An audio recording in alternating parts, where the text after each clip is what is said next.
Hi folks, and welcome to TK Power Sports and RVs. So Dad and I are here in the car and we're actually headed home right now. We're just outside of Buffalo, New York. We just spent 2 days in Hershey, Pennsylvania at America's largest RV show. This thing is massive. There's over 1,400 units there. Now we shot a whole bunch of walk around videos and we're going to start publishing them here on the channel soon, so look out for those. In those videos we get right into the details of each unit, but this video is all about the overarching trends that we saw at the show. And don't forget, Dad's been covering this RV market for 25 years now, so he's seen some things come and go, and we're going to tell you what we saw at the show right now.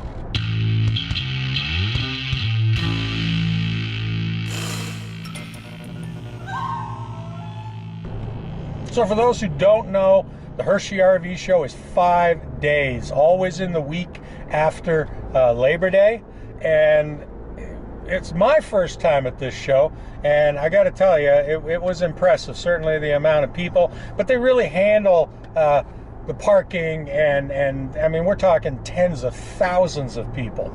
And as you'll see, we shot a lot of videos there, various units, and we couldn't quite get everybody out of the units as we did it, but we worked around them. Yeah. So one of the cool things when you see this much equipment in one place at one time is you get an overall impression, certainly after a couple of days, of what the designers are doing within the RV market. And there was a couple of interesting trends that came up. I mean, the first one that hit on me is overall color schemes in the decor. RVs tend to always go heavy on the wood, but nevertheless, for the longest time, it was dark wood. Everything was meant to give you that impression of a very sort of manly paneled den. Mm-hmm. However, now things are whites, off-whites, and grays, including the wood. So you get a sort of like bleached pine or white birch effect. But this really has lightened up the spaces, and it kind of carries right through. Once these come along, then they kind of wipe out all the dark colors. But the cool thing is, I've been doing this for a long time, and about every 7 years it flips. Then we'll go back to the darker pastels. But right now, whites, grays, that's what I saw. And I think we talked about it because I really think there's practical reasons for the cycle. Right now, everything, like Dad said, is very light. It makes the units feel big and airy, but I think the truth is that white is hard to keep clean. It's going to show fingerprints. It's going to show stuff. So I think people buy the trailer, and then 3 years from now they go, you know what? I wish I had got the dark interior, and hence the cyclical nature of it. Eventually it goes back to the dark, but then, Dad, dark makes a big space feel a little smaller, and that's never what you want in a trailer. Yeah. So it's interesting that, like I said, people go through these cycles. Yeah, but the funny thing is, you're looking at it from a practical point of view. That's your man brain talking. And you know what? There is more fashion involved in this than in anything else, in the same way that good luck telling your wife that the dress she had last year is just fine for this year. Not that it's wore out, it's just not current in terms of the color, the style, the fabrics. And that's actually a big deal in RVs too, because, you know, when a man gets to an RV, he tends to look at all the electrical and the watering systems, and he wants to check out how the thing tows, and women head right inside. And if that color palette, you know, doesn't jive with whatever they're feeling at that time, guess what? They're not buying that RV. Yeah, fair enough. So the next trend we saw, and you know what, this has been a trend in pickup trucks for a while and off-roading in general, but it is overlanding. And we're talking about overlanding in most segments, from the smallest little teardrops to these big Class B vans. And the idea here is get off the grid, get away from the RV parks. Forever you'd buy an RV to go to the park.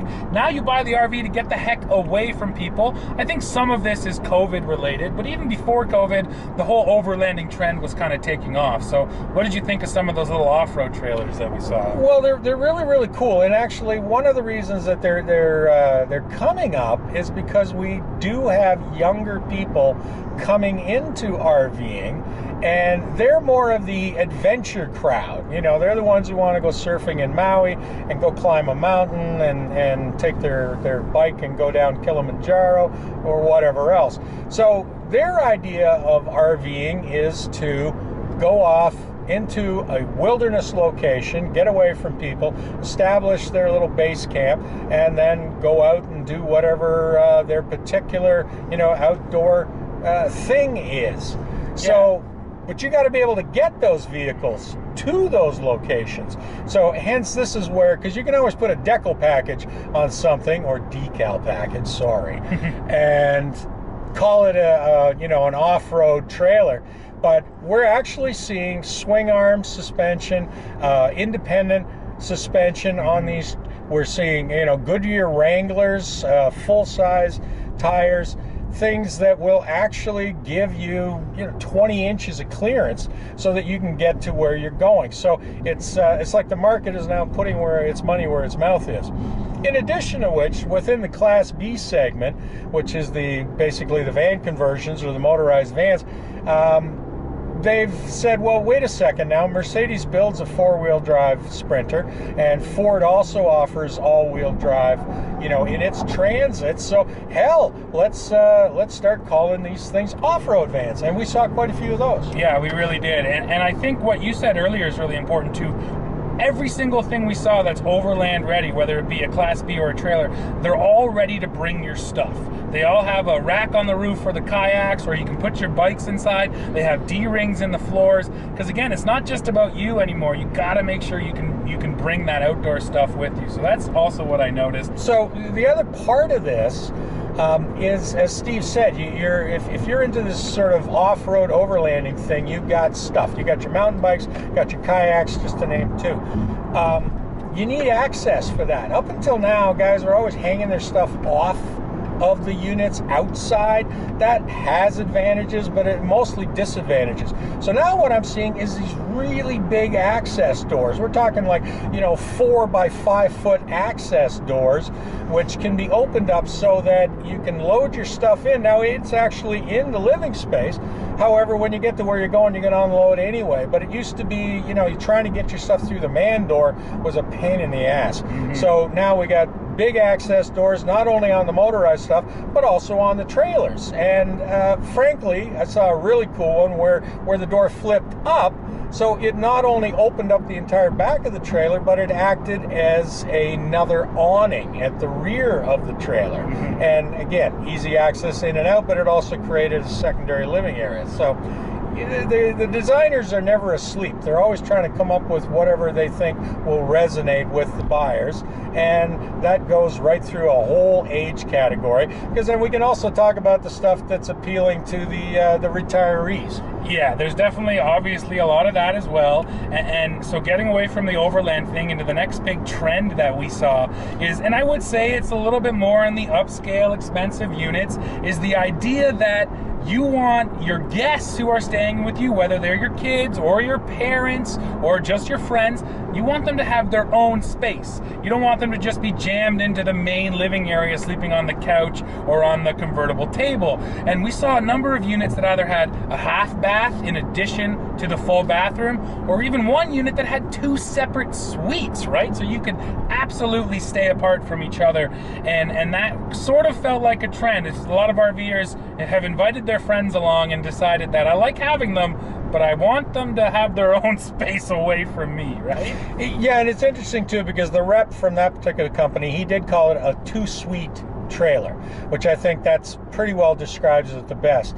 And you can always tell at a show like this when something is going to catch on. If you hang around that unit for 15-20 minutes and watch 100 people go through it, and you listen to their chatter, you begin to hear the guys who just keep going, wow, that's a great idea. Oh my goodness, that's what I would want. Oh, this would be so cool because I want my mom to come, but I can't stand her living right next to me, And what we're talking about is a bedroom, a separate bathroom, hard door, own air conditioning, own television, everything in that suite. And then exactly the identical configuration, but in the nose of the trailer. You can meet in the middle for breakfast, but the rest of the time you can be totally on your own. So we saw that, and these are generally the larger trailers, some travel, but mostly fifth wheel.